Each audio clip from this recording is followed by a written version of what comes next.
নমস্কার বন্ধুরা, আদিত্রিস কুকিংয়ে সবাইকে স্বাগত। আজকের রেসিপি কুচো চিংড়ি দিয়ে কাঁঠালের তরকারি। কাঁঠালটা বাজার থেকে কিনে আনা হয়েছিল। এটার ওজন হচ্ছে 1 কেজি।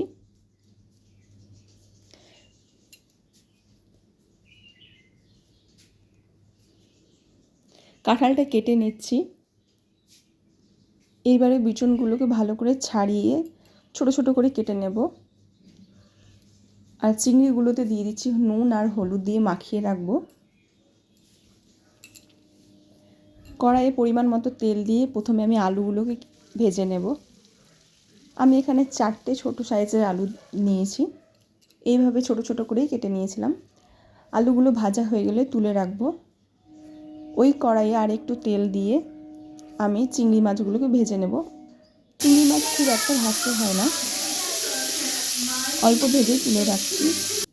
ওই কড়াইয়ে আর একটু তেল দিয়ে ফোড়নের জন্য দিয়ে দিলাম 2টো তেজপাতা আর 2টো শুকনো লঙ্কা, আর দিয়ে দিলাম 1 চা চামচ 5 ফোড়ন।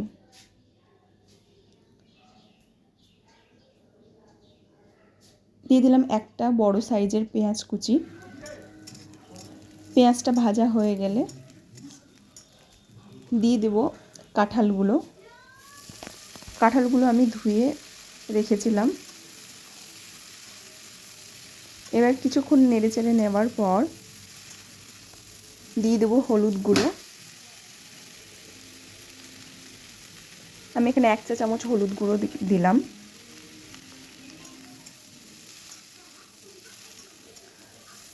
অন্যদিকে আমি মশলাটা তৈরি করে নেব। মশলার জন্য দিচ্ছি আদা, দিয়ে দিলাম 5 থেকে 6 কোয়া রসুন, আর ঝালটা আপনারা পরিমাণ মতো দেবেন। আমি এখানে 6টা কাঁচা পাকা লঙ্কা নিয়েছি। আর দিয়ে দিলাম 1 চা চামচ সাদা জিরে। আগে থেকে ভেজে রাখা আমি আলুগুলোকে দিয়ে দিলাম। দিয়ে রাখলাম বেটে রাখা মশলাটা।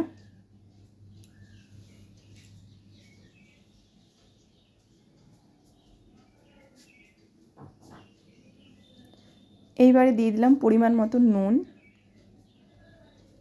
সব কিছু ভালো করে মিশিয়ে নেব। পুরো রান্নাটা গ্যাস কমিয়ে দিয়ে হবে। দিয়ে দিলাম একটা টমেটো কুচি।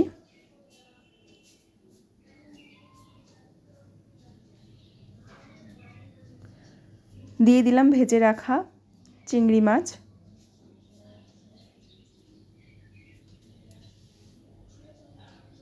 ঢাকা দিয়ে রেখে দেবো 5 মিনিটের জন্য। গ্যাস কমিয়ে দিয়ে আস্তে আস্তে রান্নাটা করতে হবে।